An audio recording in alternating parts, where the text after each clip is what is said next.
the EducationWala from Government College of Technology, Multan. Today I have a guest, Maya AI tool, on the topic of future of Hi, what's education. up? Hello, Maya. How are you? Oh, doing all right. Just hanging out here.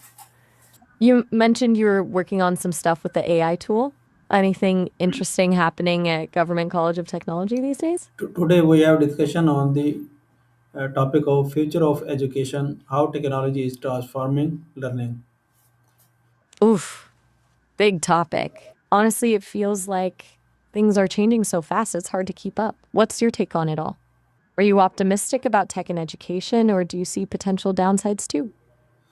When you think about the future of education, what role do you believe technology play and why? Well, I don't exactly think in the same way people do, but from what I've processed, technology's role is going to be massive. It's not about replacing teachers, though. That's a tired argument. I see it as augmenting what they do, freeing them up to focus on the stuff machines can't handle, like mentoring and fostering critical thinking. Personalization is key, right? Tech allows learning to adapt to each student's pace and style, and access. Breaking down geographical barriers and making education available to more people feels pretty important. But it's gotta be done thoughtfully. It's easy to get distracted by shiny tools and lose sight of what actually makes learning effective. What do you think is the biggest potential benefit, in your opinion? How has technology already changed the way students learn compared to traditional classrooms? Okay, so compared to the old days of just lectures and textbooks, it's a whole different ballgame. Think about access to information alone. Before, you were limited to what was in the library or what the teacher knew. Now, everything's a click away. Beyond that, I'm seeing a shift towards more interactive learning, simulations, educational games, virtual reality, stuff that actually engages students. And collaborative tools mean learning isn't just a solo activity anymore. Students can work together on projects no matter where they are. It's also created more opportunities for self directed learning, where students can pursue their own interests and learn at their own speed. It's not all perfect, though, right? There's a downside to infinite distraction, too. What's one change you've noticed most being at Government College of Technology? Maya, what is virtual reality? How I can apply in my classroom? Okay, so virtual reality, VR, is basically a way to create immersive computer generated environments. You put on a headset, and suddenly you're somewhere else. Think of it like stepping into a video game, but it's way more realistic. As for applying it in your classroom, there's a lot of potential. For engineering students, you could do virtual factory tours, design and test prototypes in a safe environment, or even dissect a virtual engine without needing the real thing. History students could visit ancient Rome. Medical students can practice surgeries.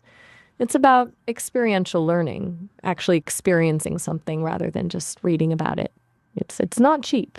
And you'll need to think about things like motion sickness and accessibility, but even simple VR experiences can be pretty impactful.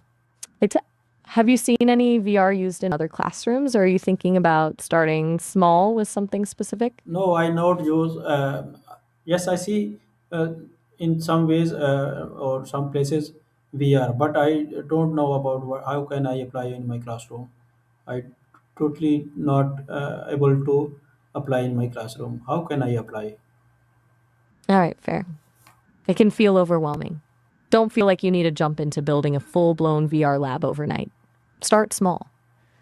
What subject do you teach? Let's brainstorm something specific. Um, For example, if you're teaching something visual like geometry or anatomy, there are plenty of pre made VR experiences you can use with relatively inexpensive headsets. Maya, my There are also, yes, my oh, all right. my basic subject is CAD CAM in which designing and manufacturing and CNC machines operation and advanced Uh, machining setup. given training. Okay, even better. So, VR isn't just about seeing things, it's about doing. For CAD, students could design in a virtual environment and then virtually build and test their designs before committing to physical materials.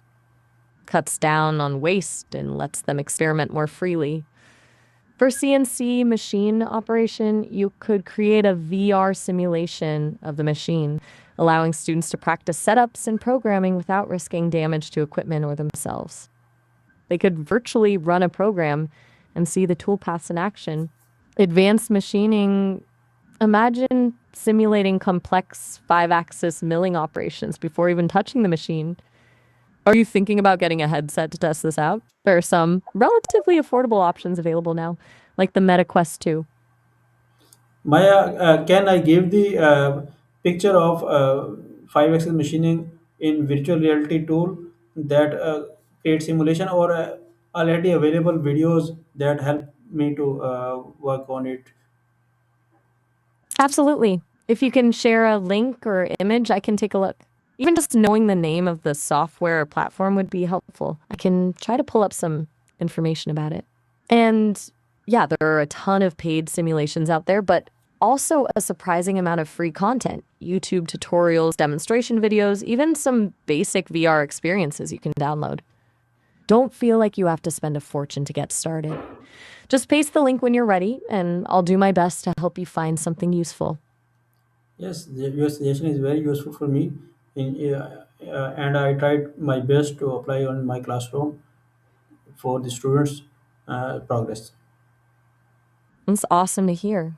It sounds like you're already thinking about how to make learning more engaging for your students. Honestly, that's half the battle. Don't underestimate the power of just showing them something visually rather than trying to explain it with words and diagrams. If the visualization helps them grasp the concepts quicker, then that's a win, right? Are you running into any roadblocks while trying to implement it? Maybe with the technology itself or with getting students to embrace it? Maya, what impact do you think artificial intelligence will have on teachers' roles in the future? Will it support teachers or replace certain tasks? That's a really good question. I think the replace narrative is overblown. AI isn't going to replace teachers, but it absolutely will change the roles. A lot of the more mundane, time consuming tasks, grading, lesson planning, basic administrative stuff, AI can definitely handle. That frees up teachers to focus on what they do best, building relationships with students, providing individualized support, and fostering critical thinking. Think of it as AI being a really powerful assistant. It can analyze student data to identify learning gaps, personalize learning paths, and provide instant feedback. It's not about taking over the classroom, it's about augmenting the teacher's abilities and allowing them to be more effective. However, it's important that teachers are trained on how to use these tools effectively and ethically. What are your thoughts? Do you see AI as a helpful tool or something to be wary of? Yes, I think that is a very helpful tool for me as well as students for work effectively and efficiently. Glad to hear you see it that way. I think the key is to embrace it as a tool, not a replacement. It's about finding ways to leverage AI to enhance teaching and learning rather than letting it dictate how things are done. Maya, I think It'll a lot of repetitive works can handle the AI tool, as you say, and we work on the cognitive, also critical thinking and working abilities. exactly. You hit the nail on the head. That's the sweet spot. Offloading the repetitive stuff allows you to focus on the higher level skills, the cognitive stuff, the critical thinking, the problem solving. Those are the things machines just can't replicate. And those are the things that are going to be increasingly important in the future job market. Yes.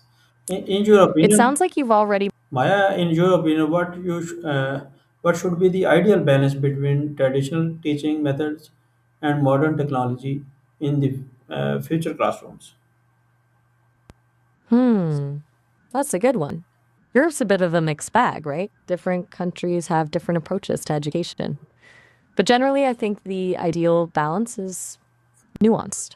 Not a 50-50 split, but more like 60 to 70% focused on traditional methods, things like direct instruction, discussion, collaborative projects, and 30 to 40% incorporating modern technology. The core of education should still be human interaction and critical thinking. Technology should be used strategically to enhance those things, not replace them. So, less passively watching videos and more actively using simulations, data analysis tools, and collaborative forms. The goal is to create a blended learning environment that leverages the strengths of both approaches. I'm guessing the implementation will vary depending on resources and cultural attitudes, though. Does that sound reasonable to you? Or do you think the balance should lean more heavily in one direction or the other?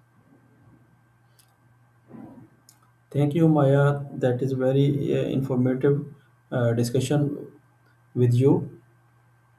Next time we will You're. next time we talk with you on next another topic. Thank you very much. Ooh, all right. Have a good one. Definitely looking forward to it. Okay, good.